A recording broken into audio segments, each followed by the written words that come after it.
Hi again. This is part 2 of the spontaneous on-the-go message I believe the Mazzaroth is speaking right now on June 30th, transitioning into July 1st. And I've been sharing Father's heart and what I believe is the inspiration, the in-spirit action of the Spirit Most Holy, the Ruach HaKodesh. And the prose that came out before I was prompted to understand what the sun, moon, and stars are prophesying about this time and what we are called into in this transition of one month to the other.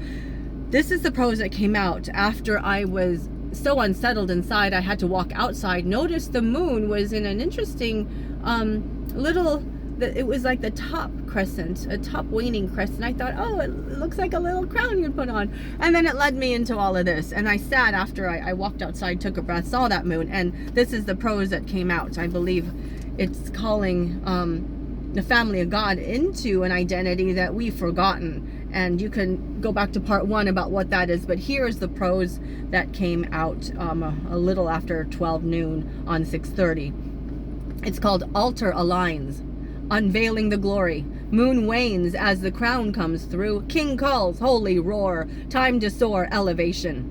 Light on the way upwards. To the high place, enter into the palace. 1, 2, then true. Sovereignty pairs. Mysterious, alluring, moon in noonday sees the sun. Virtue cycles come. It's like, all right. He is, Father God, I believe, is speaking his heart about how he brings one and then two together. And then it's true relationships, what he would like most ideally, that is talking about some of these relationships we've had before we're getting cleansed of.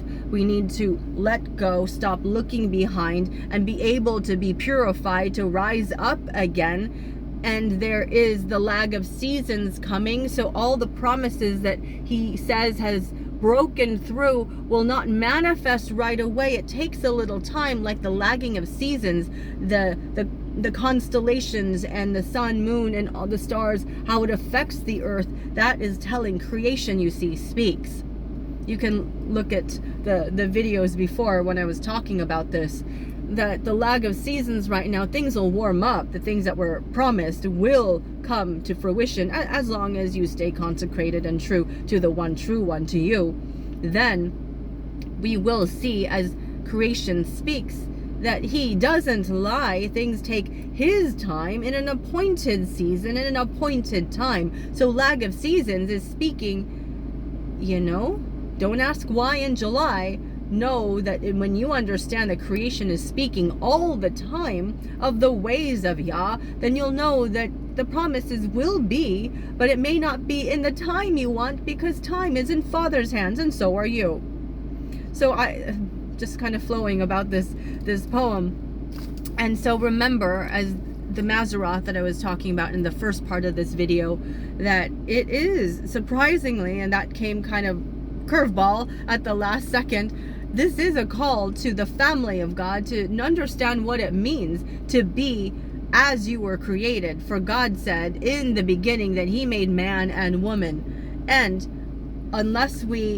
when we stay unmarried, then there is no male or female, bond or free.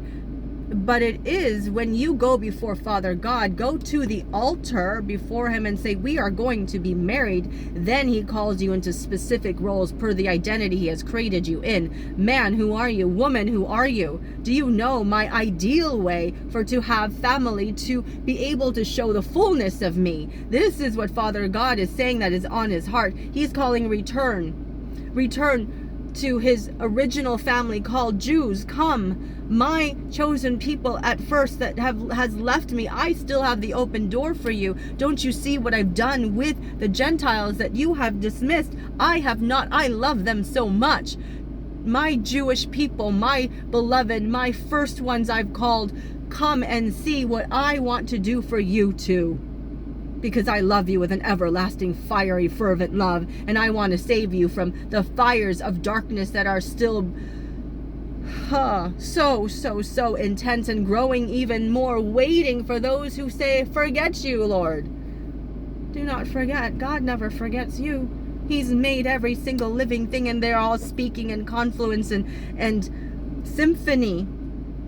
about his love for you and all. But as you can find the moon in the night sky in this time of transition, that you have to look through to the constellation of Cancer to find the red planet Mars, remember that as you're seeking what it means to be, or understand what it means to be masculine, or even for feminine to understand what a masculine is to be in the ideal will and heart of Father God, the creator of man and woman and all things on the planet. He's asking you to remember, don't get sidetracked, don't go this way and that, don't let yourself go, sideways, skedaddling here and there. No, stay focused on true, because he has had a plan for you. So stay looking to the one, true one, that has a light upon your path. When you stay on your path and not taken by things that are temptations, then you will understand why it's taking this long to get to your promised land. And if you're already entered into those lands of promise, why it is still a challenge to see the fruit bear in your promises. Because there is a perfect time, his way, his time, that we need to surrender to. So I hope this blesses you. I'm Jane Justice Park, and I thank you again for listening. Bye-bye.